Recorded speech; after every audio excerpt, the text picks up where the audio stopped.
The numbers don't lie. They never do. Right now, today, January 19th, 2026, 27% of Americans have absolutely zero emergency savings. Not a dollar, not a dime. Nothing. 59% cannot cover a $1,000 emergency expense without going into debt. The personal savings rate has collapsed to 4.4%, the lowest in modern history. And while you're watching cable news argue about politics, while you're scrolling social media looking at vacation photos, the American middle class is being systematically dismantled by forces that most people don't even know exist. This isn't a prediction about some distant future. This is operational reality unfolding across kitchen tables in Ohio, across bank accounts in Texas, across retirement portfolios that people spent 30 years building and watched evaporate in 18 months. When I show you the timeline, when I connect the $38.43 trillion national debt to the 9.1% dollar devaluation in 2025, to the BRICS payment systems going live in 2027, you will understand why 85% is not hyperbole. It's mathematics. Cold, brutal, undeniable mathematics that says if you're holding dollars, if you're trusting the system, if you're waiting for someone to save you, you're already too late. Let me start with a question that should terrify you. How many paychecks away from homelessness are you right now? For 53% of Americans, the answer is 2. They're living paycheck to paycheck with no buffer, no safety net, no margin for error, one medical emergency, one car repair, one unexpected job loss. That's all it takes. And this isn't just affecting low-income households. 32.3% of people earning over $100,000 per year are living paycheck to paycheck. That's right, 6-figure salaries, and they still can't save money. Why? Because the cost of living is rising faster than wages. Because housing has become unaffordable. Because the purchasing power of the dollar is evaporating while everyone pretends everything is fine. The Federal Reserve tells you inflation is under control at 3%, but your grocery bill says otherwise. Your rent says otherwise. Your insurance premiums say otherwise. Real inflation, the inflation you actually feel when you try to buy food and shelter and transportation, is running at 8 to 12% annually, which means your money is losing value faster than you can earn it. Now let me show you what's happening at the government level, because this is where the house of cards begins to collapse. The United States national debt just crossed $38.43 trillion. Let me say that again so it sinks in. $38.43 trillion. That number is so large it has lost all meaning. So let me break it down in terms that matter.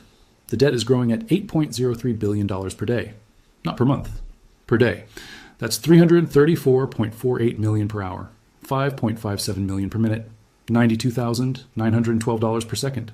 Every single second, while you're reading these words, the United States government is borrowing another $93,000 that it can never repay. And here's where it gets absolutely insane. The government is now spending $1.22 trillion per year just on interest payments. Not on schools, not on roads, not on defense, just interest, just the cost of servicing the debt. That's 13.85% of the entire federal budget going to pay the rent on money they already spent. And that percentage is rising. By 2028, interest payments will consume 14.52% of the budget, which means less money for everything else, less for Social Security, less for Medicare, less for veterans, less for you. But wait, it gets worse, because the debt isn't just growing, it's accelerating. In January 2025, the debt was $36.18 trillion. 1 year later, January 2026, it's $38.43 trillion. That's an increase of $2.25 trillion in 12 months. And the Congressional Budget Office projects that by 2027, the debt will hit $41 trillion. By 2030, $50 trillion. This is a debt spiral. This is what happens when a government can no longer fund its operations through taxation and must borrow exponentially to stay afloat. And here's the part. Nobody wants to say out loud, this debt can never be repaid. Not through austerity, not through taxation, not through growth. The math doesn't work. The only way out is inflation. Devaluing the currency until the debt becomes manageable in nominal terms, but worthless in real terms. Which means your savings, your salary, your retirement account, all of it gets devalued alongside the debt. You pay the price for their borrowing. Now let me connect this to what's happening in your actual bank account. 27% of Americans have zero emergency savings. Zero. That's 90 million people, 90 million adults living with no financial cushion whatsoever. And it's not because they're irresponsible, it's because they can't afford to save. 73% of Americans say they're saving less due to inflation. Not because they don't want to save, because inflation is eating their paycheck before they can put anything aside. The average American with credit card debt owes $7,321 and is paying 22.83% interest. Think about that interest rate. 22.83%. That's loan shark territory. And it's legal. It's the new normal. So you've got 90 million people with no savings and 41% of adults carrying high interest debt that they can't pay down because all their income goes to rent and food and gas. Now add this to the equation. Household debt just hit $18.59 trillion. That's mortgages, student loans, auto loans, credit cards, all of it. $18.59 trillion. And the debt service ratio, the percentage of disposable income going to debt payments, is 11.2%, which doesn't sound terrible until you realize that disposable income is already low because wages aren't keeping up with costs. So you've got people earning $40,000 per year, paying $4,480 per year just in debt service, while also trying to afford rent that's gone up 30% in 5 years. The math doesn't work. People are one crisis away from default. And when defaults start cascading, when people can't pay their credit cards and their car loans and their mortgages all at once, the banking system seizes. Just like it did in 2008. Except this time, there's no bailout coming. The government is already bankrupt. The Fed already printed $15 trillion since 2020. They can't print another $15 trillion without destroying the currency completely.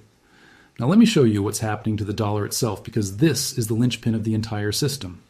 In 2025, the dollar fell 9.1% against a basket of major currencies. That's the worst annual performance since 2017. The dollar index, which measures the greenback against euros, yen, pounds, and other currencies, dropped from 109 in January 2025 to 99.8 in January 2026. And experts are predicting it will fall to 94 by mid-2026. Morgan Stanley is calling for a volatile year with continued weakening in the first half. Why? Because the Federal Reserve is cutting interest rates. And when interest rates go down, the value of currency goes down. It's basic economics. Lower rates mean lower returns on dollar-denominated assets, which means foreign investors don't want to hold dollars. They sell dollars and buy euros or yuan or gold. And when everybody's selling dollars, the price collapses. But here's what makes this truly catastrophic. The dollar's decline isn't just cyclical, it's structural. For 80 years, the dollar has been the world's reserve currency. Every country holds dollars. Every central bank keeps dollar reserves. Every commodity from oil to wheat to copper is priced in dollars. This created artificial demand. Countries needed dollars to trade, so they accumulated dollars, which kept the value high even when the US was running massive deficits. But that system is breaking right now in real time, and it's breaking because of BRICS, Brazil, Russia, India, China, South Africa, plus 9 new members including Saudi Arabia, UAE, Egypt, Ethiopia, and Iran. These countries represent 47.9% of the global population and 37% of global GDP. And they just announced they're building an alternative financial system to replace the dollar.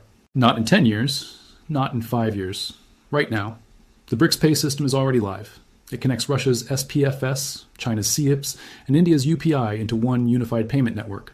Russia and China now settle 90% of their trade in rubles and yuan, not dollars. Brazil and China eliminated the dollar from their bilateral trade. India bought crude oil from the UAE in rupees. These aren't test programs. These are operational realities. Billions of dollars worth of trade is now happening outside the dollar system. And it's accelerating. In October 2025, BRICS launched the unit. It's a digital settlement currency backed 40% by gold and 60% by a basket of BRICS national currencies. It's designed for cross-border trade, and it completely bypasses the dollar. Companies in China can now pay companies in Brazil using the unit. No dollars, no SWIFT, no American banks, just direct settlement between central banks using a gold-backed digital token. And the pilot program is already processing transactions. BRICS countries dumped $28.8 billion in U.S. treasuries in late 2025. They're actively selling American debt and moving into gold. BRICS nations now control over 6,000 tons of gold in their central bank reserves. And they're targeting 65 to 70% of global gold reserves by 2027. This is resource nationalism on a scale we've never seen. And it's aimed directly at the dollar. Here's why this matters to you.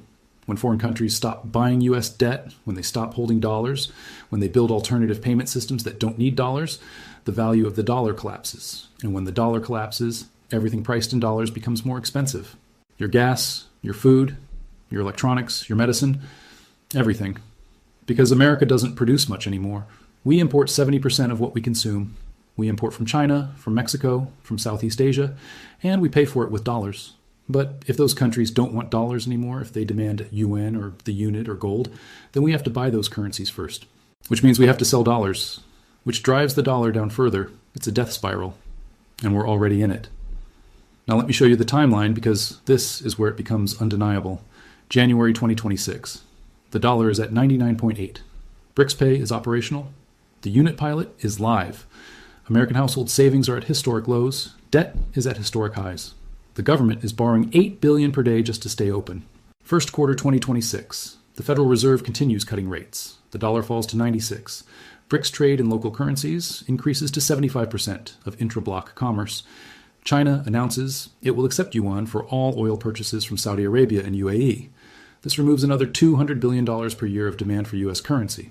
The petrodollar system, which has sustained the dollar for 50 years, is officially dead. Second quarter, 2026, the dollar hits 94. U.S. inflation, which the Fed claimed was controlled, starts rising again. Not because of demand, because of currency devaluation. When your currency loses value, imports cost more. When imports cost more, prices rise. The Fed is trapped. If they raise rates to support the dollar, they crash the economy. If they keep cutting rates, the dollar keeps falling. They choose to keep cutting because they're more afraid of recession than inflation. Bad choice. Third quarter 2026, the dollar is at 91. BRICS announces that the unit is now fully operational for all member countries. 25% of global trade is now happening outside the dollar system. American companies start demanding price increases because their costs in yuan and euros have risen. Inflation hits 6% officially. Real inflation, the kind you feel at the grocery store, is 12%. Wages don't keep up. The middle class starts defaulting on debt. Fourth quarter, 2026, the dollar is at 88. 40% of Americans have zero savings. Credit card default rates spike to 8%. Auto loan defaults hit 6%. The banking system starts showing stress. Regional banks report losses. The Fed announces emergency measures. They offer liquidity support. They try to stabilize the system. But the problem isn't liquidity. The problem is solvency. People don't have money. They can't pay their debts. And when people can't pay, banks fail. First quarter 2027. This is where it all breaks. The dollar is at 84. BRICS announces that the unit will now be available for private transactions, not just government trade. This means businesses and individuals in BRICS countries can hold the unit directly. It becomes a competing currency, a gold-backed, blockchain-secured alternative to dollars. And people want it, because unlike the dollar, it's not being printed into oblivion. Capital flight begins. American investors start moving money into gold, into yuan, into the unit, into anything that's not dollars. The U.S. Treasury tries to sell bonds to fund the government, but nobody wants them. China isn't buying. Japan isn't buying. Saudi Arabia isn't buying. Interest rates on new bonds spike to 8%, but even at 8%, there aren't enough buyers. The government is forced to turn to the Federal Reserve. The Fed prints money to buy Treasury bonds. This is monetizing the debt. This is the final stage before hyperinflation. And it's happening in real time. Second quarter 2027. The dollar is at 78. Inflation is at 15% officially. Real inflation is 25%.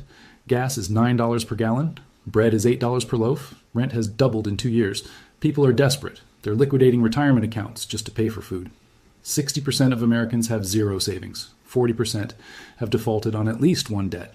The unemployment rate is spiking because companies can't afford to operate when their costs are rising 20% per quarter. The Fed has cut rates to zero. It doesn't help. Because the problem isn't interest rates. The problem is the currency is dying. Third quarter 2027. The dollar has lost 50% of its value since January 2026. 85% of Americans are effectively penniless, not because they spent their money foolishly, because their money became worthless. A savings account that had $10,000 in January 2026 can now buy what $5,000 bought back then. Except that's optimistic, because most people didn't have $10,000 to begin with. They had zero. And now they're negative because their debts didn't shrink, your mortgage didn't adjust for inflation, your student loan didn't get cut in half, but your paycheck, if you still have one, buys half what it used to. This is the wealth transfer, the greatest theft in human history. And it's not done through taxes. It's done through inflation, through currency debasement. The government prints money to pay its debts, and you pay the price when your dollars become worthless. Let me show you the historical parallel, because this has happened before. Rome. The Roman Empire ran on the silver denarius. In 64 AD, the denarius was 94% pure silver.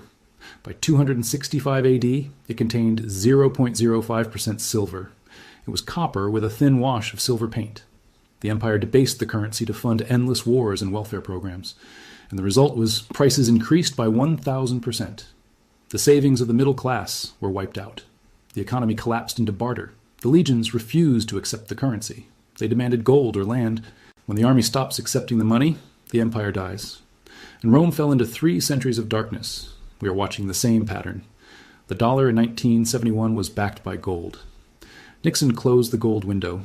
Since then, the dollar has lost 98% of its purchasing power. It's not backed by anything except the promise that the government will accept it for taxes. But when the government is insolvent, when it's borrowing $8 billion per day, when it's printing trillions to buy its own debt, that promise is worthless. The dollar is already a debased currency. It's just happening slower than Rome. But the endgame is the same. Now let me address the obvious question. Can't the government stop this? Can't they cut spending, raise taxes, balance the budget? Technically, yes. Realistically, no.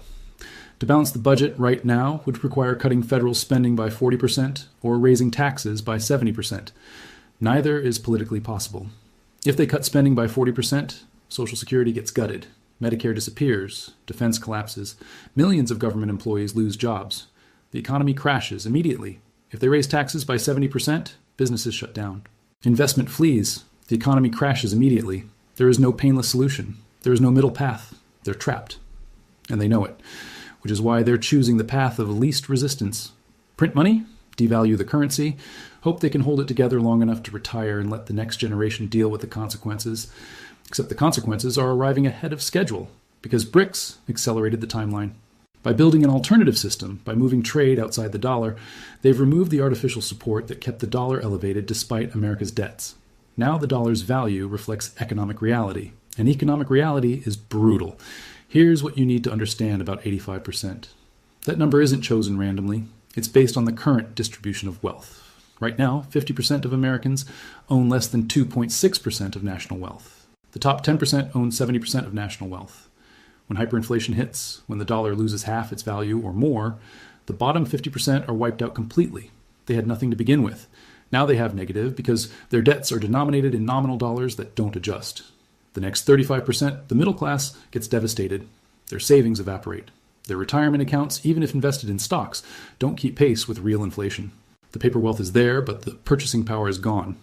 Only the top 15% survive. And even then, only if they diversified into hard assets. Gold, silver, real estate, commodities, anything that's not denominated in dollars. This is why you're seeing billionaires flee. 142,000 millionaires emigrated from Western countries in 2025. That's the largest wealth migration in history. They're going to Singapore, to Switzerland, to Dubai, to New Zealand. Why? Because they know what's coming. They have financial advisors who showed them the debt charts, who explained the BRICS payment systems, who calculated the timeline for dollar collapse. And they moved before the exits closed. You don't have that option. You're not getting a golden passport. You're not buying a bunker in New Zealand. But you do have options. You can move your wealth out of dollars. You can buy physical gold and silver. You can invest in productive assets that generate cash flow regardless of currency debasement. You can reduce debt. You can build emergency supplies. You can network with people who understand what's coming. The choices you make right now in 2026 will determine whether you're in the 15% who survive or the 85% who get destroyed. Let me show you what 85% penniless actually looks like. It doesn't mean everyone is homeless. It means 85% of people have effectively no economic power, no savings, no assets, no ability to weather disruptions. They live day to day, dependent on wages that don't keep up with costs. They can't afford medical care. They can't afford their children's education. They can't retire. They work until they physically can't, then they depend on whatever scraps of Social Security haven't been cut. It's not a cliff. It's not everyone falling off a ledge on the same day. It's a grinding poverty that creeps in month by month. It's the feeling of working harder and falling further behind. It's watching your quality of life decline while politicians promise solutions they have no intention of implementing.